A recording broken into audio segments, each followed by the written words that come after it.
क्या आप यकीन करेंगे अगर मैं आपसे कहूं कि दुनिया में एक ऐसी भी जगह है जहां समय अपनी रफ्तार को बदल लेता है, जहां आपकी घड़ी की सुइयां और आपकी उम्र दोनों तेजी से भागने लगती है, जहां पहुंचने वाला इंसान कुछ ही घंटों में बूढ़ा होने लगता है, उसके नाखून, उसके बाल हफ्तों की जगह मिनटों में बढ़ने लगते हैं। क्या आप मानेंगे कि दुनिया की सबसे ऊंची चोटी माउंट एवरेस्ट, जिसकी ऊंचाई 8,848 मीटर है, उसे तो हजारों लोगों ने फतेह कर लिया। वहां भीड़ लग चुकी है, लेकिन एक पहाड़ ऐसा है जिसकी ऊंचाई एवरेस्ट से 2000 मीटर कम है, यानी 6,638 मीटर। लेकिन उसके बावजूद आज तक कोई भी इंसान उसके शिखर पर कदम नहीं रख पाया। जिसने भी ऊपर चढ़ने की कोशिश की वो या तो रास्ता भूल गया या फिर कभी वापस नहीं लौट पाया। विज्ञान की दुनिया में नासा इसे पृथ्वी का केंद्र यानी एक्सिस मुंडी कहती है। हिंदू धर्म इसे भगवान शिव का निवास स्थान मानता है, लेकिन स्थानीय लोग कहते हैं कि इस पहाड़ के नीचे एक सोने की नगरी है, जहां एलियंस या देवता रहते हैं। आज भक्ति बुक में हम बात कर रहे हैं तिब्बत में स्थित रहस्यमयी कैलाश पर्वत की। एक ऐसा पर्वत जो पत्थर का नहीं बल्कि अनसुलझे रहस्यों का बना हुआ है। नमस्कार, मेरा नाम है शुभांकर मिश्रा और आज भक्ति बुक की ये कहानी बहुत बहुत बहुत खास है। आज हम आपको एक ऐसी यात्रा पर लेकर चलने वाले हैं जो विज्ञान की सीमाओं से परे है। आज हम ये जानने वाले हैं कि आखिर क्यों दुनिया भर के पर्वतारोही कैलाश के आगे घुटने टेक देते हैं। क्या वाकई वहां भगवान शिव समाधि में लीन है या कोई अदृश्य शक्ति है जो इंसानों को ऊपर जाने से रोकती है। कैलाश पर्वत, यह नाम सुनते ही आंखों के सामने बर्फ से ढका एक पिरामिड जैसा पहाड़ और मन में ओम नमः शिवाय का जाप शुरू हो जाता है। लेकिन कैलाश सिर्फ आस्था का केंद्र नहीं है, यह इस धरती का सबसे बड़ा रहस्य है। सबसे पहले बात करते हैं उस सवाल की जो हर किसी के मन में आता है, आखिर कैलाश पर्वत पर चढ़ना असंभव क्यों है। यह तर्क दिया जाता है कि कैलाश पर्वत की चढ़ाई बहुत खड़ी है, वहां बर्फ ज्यादा है, चट्टानें बहुत फिसलन भरी हैं। लेकिन क्या यह तर्क सही है? चढ़ना तो माउंट एवरेस्ट पर भी आसान नहीं, वहां भी तो मौत का साया हर पल रहता है। लेकिन इसके बावजूद हजारों लोग वहां चढ़ चुके। सवाल तो फिर कैलाश पर क्यों नहीं?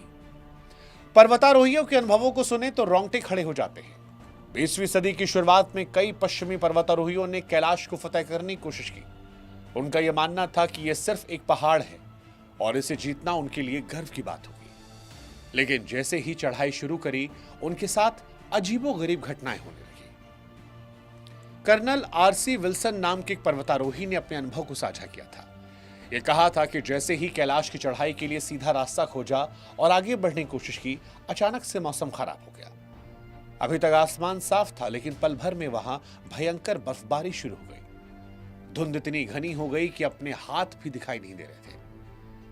उन्हें लगा कि ये कुदरत का कहर है। लेकिन जैसे ही हार मानकर नीचे उतरे, मौसम बिल्कुल साफ हो गया। धूप वापस निकल आई।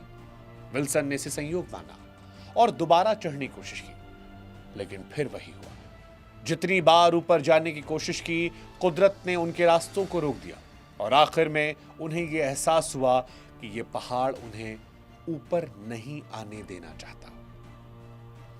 हालांकि सबसे खौफनाक किस्सा रूस के पर्वतारोहियों के एक समूह का है। साल 1999 या 2000 के आसपास रूस के 4 पर्वतारोहियों ने तय किया कि वो कैलाश के शिखर पर पहुंचकर रहेंगे। वो पूरी तैयारी के साथ आए। उन्होंने चढ़ाई शुरू की। वो काफी ऊपर तक पहुंच भी गए थे, लेकिन तभी उनके साथ कुछ ऐसा हुआ जो मेडिकल साइंस के लिए आज भी पहेली है। अचानक उन चारों पर्वतारोहियों को बहुत कमजोरी महसूस होने लगी। वो एक कदम भी आगे नहीं बढ़ पा रहे थे। सबसे डरावनी बात यह कि उनकी उम्र तेजी से बढ़ने लगी। Rapid ageing. कुछ ही घंटों के अंदर उनके बाल सफेद होने लगे। नाखून इतने बड़े हो गए जैसे कई हफ्तों से ना काटे हों। चेहरे पर झुर्रियां आने लगी। घबराहट में वो नीचे उतर आए, लेकिन नीचे आने के बाद भी ये प्रक्रिया रुकी नहीं और कुछ ही महीनों के अंदर उन चारों पर्वतारोहियों की बुढ़ापे की वजह से मौत हो गई, जबकि ये सभी युवा थे, फिट थे। डॉक्टर्स हैरान थे कि आखिर कुछ ही घंटों में किसी इंसान की उम्र दशकों कैसे बढ़ सकती है। वैज्ञानिक कहते हैं कि कैलाश पर्वत पर समय यानी टाइम सामान्य गति से नहीं चलता, वहां समय तेज चलता है। जो लोग कैलाश मानसरोवर की यात्रा पर जाते हैं उन्होंने ये महसूस किया है कि उनके बाल और नाखून सामान्य से ज्यादा तेजी से बढ़ते हैं। सवाल है, क्या कैलाश पर्वत कोई टाइम मशीन है या वहां समय का कोई अलग आयाम काम करता है? इन घटनाओं के बाद दुनिया भर के पर्वतारोहियों के मन में खौफ बैठ गया। दुनिया के सबसे महान पर्वतारोही रेनहोल्ड मेस्नर, जिन्होंने एवरेस्ट को बिना ऑक्सीजन के फतेह किया था, जब उनसे पूछा गया कि क्या वो कैलाश पर चढ़ना चाहेंगे तो उन्होंने साफ साफ मना कर दिया। उन्होंने कहा कि अगर हम इस पहाड़ पर चढ़ गए तो हम अपने ही मन की शांति को मार देंगे। ये पहाड़ जीतने के लिए नहीं है, ये झुकने के लिए है। हालांकि चीन की सरकार ने 2001 में स्पेन की एक टीम को कैलाश पर चढ़ने की अनुमति दी थी, लेकिन दुनिया भर में इसका इतना विरोध हुआ कि चीन को अपना फैसला बदलना पड़ा और कैलाश पर्वत की चढ़ाई पर हमेशा हमेशा के लिए प्रतिबंध लगा दिया गया। आज कोई भी इंसान कैलाश के ऊपर नहीं जा सकता। यह कहानी धार्मिक दृष्टिकोण से बड़ी महत्वपूर्ण थी, लेकिन अगर केवल वैज्ञानिक दृष्टिकोण से बात करें तो कैलाश पर्वत की बनावट अपने आप में रहस्य है। अगर आप इसे ध्यान से देखेंगे तो ये किसी आम पहाड़ जैसा नहीं दिखता। इसकी आकृति एकदम सटीक पिरामिड जैसी है। इसके 4 मुख हैं जो एकदम दिशा सूचक यंत्र यानी कंपास की तरह उत्तर, दक्षिण, पूर्व और पश्चिम दिशा की ओर इशारा करते हैं। रूस के एक वैज्ञानिक डॉक्टर अंसर्ट मुल्दाशेव ने कैलाश पर बहुत रिसर्च की। उनका दावा तो इतना चौंकाने वाला है कि सुनकर दिमाग हिल जाएगा। मुल्दाशेव कहते हैं कि कैलाश कोई प्राकृतिक पहाड़ नहीं या मैन मेड पिरामिड है जिसे किसी अति विकसित सभ्यता या किसी दैवीय शक्ति ने बनाया है। यह अंदर से खोखला हो सकता है और यहीं से जुड़ता है हमारा दूसरा सबसे बड़ा रहस्य, शाम्बाला नगरी का रहस्य। तिब्बत के प्राचीन धर्म ग्रंथों में एक रहस्यमय जगह का जिक्र है जिसे शाम्बाला कहते हैं। कहा जाता है कैलाश पर्वत के नीचे या उसके अंदर एक गुप्त स्वर्ण नगरी है। वहां ऐसे सिद्ध योगी रहते हैं जो हजारों सालों से तपस्या कर रहे हैं। वो अमर हैं और बाहरी दुनिया से छिपे हुए हैं। डॉक्टर मुल्दाशेव और कई वैज्ञानिकों का मानना है कि कैलाश पर्वत अंदर से खोखला है। उसके अंदर जाने का रास्ता है, लेकिन वो आम रास्ता नहीं जो इंसानों को दिखाई पड़े। क्या पता जिसे आज हम एलियंस कहते हैं वो इसी शम्बाला नगरी के निवासी हो। क्योंकि अगर कैलाश के आसपास अजीबोगरीब रोशनियां देखी जाती हैं, चमकते हुए गोले जो आसमान से उतरते हैं और पहाड़ के अंदर गायब हो जाते हैं, स्थानीय लोग मानते हैं कि ये देवता हैं जो अपनी दुनिया में वापस जा रहे हैं। अब बात करते हैं उस चमत्कार की जिससे देखकर नास्तिक भी आस्तिक बन जाते हैं। दोस्तों, रहस्य केवल कैलाश के अंदर नहीं बल्कि उसके ऊपर भी है। अगर आप सैटेलाइट से या ऊंचाई से कैलाश को देखें तो एक अद्भुत नजारा दिखता है। जब कैलाश पर बर्फ गिरती है तो वो इस तरह जमा होती है कि पहाड़ पर प्राकृतिक रूप से ओम की आकृति बनती है। ये किसी इंसान ने नहीं उकेरा, ये कुदरत का करिश्मा है। और सबसे चौंकाने वाली बात तो शाम के वक्त होती है। जब सूरज ढल रहा होता है तो पहाड़ की परछाई जब जमीन पर पड़ती है तो एक विशाल स्वास्तिक का आकार लेती है।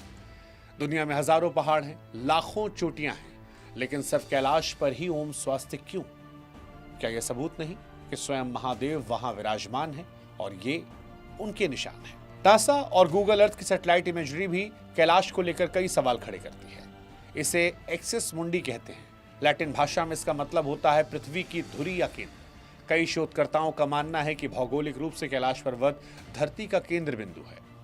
हैरानी की बात यह है कि अगर आप कैलाश पर्वत से नॉर्थ पोल यानी उत्तरी ध्रुव की दूरी नापें तो वो 6,666 किलोमीटर है, और अगर आप कैलाश से साउथ पोल यानी दक्षिणी ध्रुव की दूरी नापें तो वो ठीक इसकी दोगुनी 13,332 किलोमीटर है। इतना सटीक गणित क्या सिर्फ एक संयोग है या इसके पीछे कोई बहुत बड़ा विज्ञान है जिसे हम और आप समझ नहीं पाए? इतना ही नहीं, कैलाश पर्वत का संबंध दुनिया के अन्य रहस्यमय स्मारकों से भी है। कहा जाता है कि ब्रिटेन का स्टोनहेंज और मिस्र के पिरामिड कैलाश पर्वत के साथ एक सीधी रेखा में जुड़े हैं। ये सब इशारा करते हैं कि प्राचीन काल में पूरी दुनिया एक ऐसे नेटवर्क से जुड़ी थी जिसका केंद्र शायद कैलाश था। लेकिन सवाल, कैलाश की रक्षा कौन करता है? और यहां एक डरावना एंगल आता है। कैलाश के आसपास रहने वाले लामा और चरवाहे अक्सर एक डरावने सच का जिक्र करते हैं। उनका कहना है कि रात के अंधेरे में एक विशालकाय प्राणी को कैलाश की रक्षा करते हुए देखा। वो इंसान नहीं है, वो भालू नहीं है, वो यति यानी हिममानव है। कहा जाता है कि ये हिममानव भगवान शिव के गढ़ हैं, जो ये सुनिश्चित करते हैं कि कोई भी अपवित्र इंसान कैलाश की सीमा लांघने की कोशिश न करे। कई बार बर्फ पर बड़े बड़े पैरों के निशान भी मिले हैं, जो किसी ज्ञात जानवर के नहीं। 19वीं और 20वीं सदी के कई पर्वतारोहियों ने यति को देखने का दावा भी किया। क्या यति वाकई मौजूद है या सिर्फ ये वहम है, पता नहीं, लेकिन स्थानीय लोगों के लिए ये खौफनाक सच्चाई है। अब आपको बताते हैं कैलाश के पास स्थित दो झीलों की कहानी, जो इस रहस्य को और गहरा बनाती है। एक है मानसरोवर झील और दूसरी है राक्षस ताल। ये दोनों झीलें एक दूसरे के पास हैं, लेकिन इनका स्वभाव जमीन आसमान का अंतर रखता है। मानसरोवर झील का पानी मीठा होता है। ये दुनिया की सबसे शुद्ध झीलों में से एक है। इसका आकार गोल है, मानो जैसे सूरज। इसे सकारात्मक ऊर्जा का प्रतीक माना जाता है। कहते हैं इसमें स्नान करने से इंसान के सारे पाप धुल जाते हैं। वहीं दूसरी तरफ राक्षस ताल है। इसका आकार टेढ़ा मेढ़ा, जैसे अर्धचंद्र। इसका पानी खारा है और जहरीला माना जाता है। इसमें कोई जलीय जीव या मछली नहीं रहती। इसे नकारात्मक ऊर्जा का प्रतीक माना जाता है। मान्यता है कि लंकापति रावण ने यहीं पर तपस्या की थी, इसलिए इसे राक्षस ताल कहते हैं। सबसे बड़ा चमत्कार ये कि मानसरोवर झील में मौसम चाहे जितना भी खराब हो, वो हमेशा शांत रहती है। लेकिन राक्षस ताल में हमेशा तूफानी लहरें उठती हैं, जबकि दोनों के बीच कुछ ही दूरी का फासला है। विज्ञान आज तक ये समझ नहीं पाया कि एक ही वातावरण में दो झीलों का व्यवहार इतना अलग अलग कैसे हो सकता है। इसके अलावा कैलाश पर्वत पर होने वाली आवाजें भी वैज्ञानिकों के लिए पहेली हैं। कई यात्रियों ने बताया कि जब यहाँ पर बिल्कुल सन्नाटा होता है तो पहाड़ के अंदर से एक आवाज सुनाई पड़ती है। यहाँ आवाज किसी हवाई जहाज या डमरू की तरह होती है। अगर ध्यान से सुना जाए तो कईयों को ये ओम की ध्वनि भी लगती है। वैज्ञानिक कहते हैं कि हवा और पहाड़ों के टकराने से ये ध्वनि हो सकती है, या शायद बर्फ पिघलने की आवाज हो। हालांकि भक्तों का यह मानना है कि भगवान शिव के डमरू का नाद है, जो निरंतर ब्रह्मांड में गूंज रहा है। इतिहास में सिर्फ एक शख्स का नाम आता है जिसके बारे में कहा जाता है कि वो कैलाश के शिखर तक पहुंचे थे। वो थे 11वीं सदी के तिब्बती बौद्ध योगी मिलारेपा। कहानी के अनुसार मिलारेपा का मुकाबला एक जादूगर से होता है। दोनों में शर्त लगी कि जो कैलाश के शिखर पर पहुंचेगा वही असली गुरु माना जाएगा। जादूगर अपनी जादुई ढोल पर बैठकर उड़ते हुए ऊपर जाने लगा, लेकिन मिलारेपा वहीं नीचे ध्यान से बैठे रहे। जब जादूगर करीब पहुंचा तो उसने देखा कि मिलारेपा वहां पहले से बैठे हैं, मुस्कुरा रहे हैं। मिलारेपा ने कहा कि उन्होंने शरीर से नहीं बल्कि अपनी आत्मा और भक्ति की शक्ति से इस चढ़ाई को पूरा किया है। ये कहानी हमें यह सिखाती है कि कैलाश को पैरों से नहीं, मन से जीता जा सकता है। शरीर से चढ़ने की कोशिश करने वाले या तो मारे जाते हैं या फिर खाली हाथ लौटते हैं। कैलाश पर्वत की धार्मिक महत्ता की बात की जाए तो ये 4 धर्मों का संगम है। हिंदू धर्म में इसे शिव का धाम माना जाता है। बौद्ध धर्म में इसे ब्रह्मांड का केंद्र और बुद्ध डेमचोक का निवास माना जाता है। जैन धर्म में इसे अष्टपद कहा जाता है, जहां पहले तीर्थकर ऋषभ देव ने मोक्ष प्राप्त किया था। और तिब्बत के बोन धर्म के लोग इसे एक विशाल शक्ति का स्रोत मानते हैं। 4 अलग अलग धर्म, लेकिन आस्था का केंद्र सिर्फ एक कैलाश। एक और दिलचस्प बात जो कैलाश के बारे में कही जाती है वो ये कि पर्वत अपनी जगह बदलता रहता है। कई पर्वतारोहियों ने बताया कि उन्होंने चढ़ाई के लिए जो रास्ता चुना था वो अगले दिन वहां नहीं था। रास्ता गायब था या बदल गया। ऐसा लगता है जैसे पहाड़ जीवित है और किसी को अपने आसपास नहीं आने देना चाहता। इसे भ्रामक या फिर मायावी पर्वत भी कहा जाता है। अब सोचने वाली बात यह है कि आज इंसान चांद पर पहुंच गया, मंगल ग्रह पर घर बनाने की सोच रहा है, समुद्र की गहराइयों को नाप चुका है, लेकिन अपनी ही धरती पर मौजूद एक 6000 मीटर के पहाड़ पर वो कदम नहीं रख पाया। ये इंसान के अहंकार पर कुदरत का करिश्मा है। ये सबूत है कि हम चाहे कितनी भी तकनीकी तरक्की कर लें, कुछ शक्तियां इंसान की समझ से हमेशा ऊपर रहेंगी। कैलाश पर्वत हमें सिखाता है कि हर चीज को जीतना जरूरी नहीं है, कुछ चीजों को दूर से प्रणाम करना ही बेहतर है। यह मर्यादा का प्रतीक है। भगवान शिव जो संहारक हैं, वो नहीं चाहते कि इंसान अपनी गंदी नीयत जूतों के साथ उनके पवित्र निवास को दूषित करे। शायद इसीलिए ऐसी लक्ष्मण रेखा खींची गई है जिसे पार करना किसी के बस की बात नहीं। कैलाश के दर्शन मात्र से इंसान के अंदर एक बदलाव आ जाता है। जो लोग वहां से लौटते हैं वो बताते हैं कि अपनी दुनिया बहुत छोटी लगने लगी है, अहंकार खत्म हो गया, वो शांति महसूस करते हैं। शायद यही कैलाश का असली चमत्कार है। चढ़ाई करके शारीरिक रूप से ऊपर जाना चमत्कार नहीं है, बल्कि वहां जाकर मानसिक और आध्यात्मिक रूप से ऊपर उठना ये चमत्कार है। आज भी जब सैटेलाइट से कैलाश की तस्वीरें ली जाती हैं तो अक्सर धुंधली आती हैं, अजीब सी छाया दिखती है। गूगल अर्थ पर भी कई लोगों ने दावा किया कि कैलाश के आसपास का नक्शा कुछ अलग दिखता है। क्या वहां कोई ऐसा पोर्टल है जो दूसरी दुनिया में खुलता है? क्या रामायण महाभारत काल के देवता आज भी वहां सूक्ष्म शरीर में मौजूद हैं? ये सवाल हमेशा शायद सवाल रहेंगे और शायद इनका जवाब ना मिलना ही बेहतर है, क्योंकि जिस दिन कैलाश का रहस्य खुल गया उस दिन आस्था और विश्वास के मायने बदल जाएंगे। कुछ दरवाजे शायद बंद ही अच्छे लगते हैं। दोस्तों, ये थी कैलाश पर्वत की वो रहस्यमयी दास्तान जो विज्ञान को भी घुटने टेकने पर मजबूर करती है। एक ऐसा पर्वत जो सिर्फ पत्थर का ढांचा नहीं बल्कि ऊर्जा का जीवित स्रोत है। एक ऐसा पावर हाउस जो पूरी दुनिया को चला रहा है। सवाल आपसे, क्या आपको लगता है भविष्य में कोई इंसान कैलाश पर चढ़ पाएगा या भगवान शिव का यह अभेद किला हमेशा ऐसे ही सुरक्षित रहेगा? क्या आप मानते हैं कि वहां समय तेज चलता है? अपनी राय कमेंट सेक्शन में जरूर लिखिएगा। और अगर ये वीडियो आपको पसंद आई हो, आप भोलेनाथ के भक्त हैं, तो कमेंट सेक्शन में हर हर महादेव लिखना मत भूलिएगा।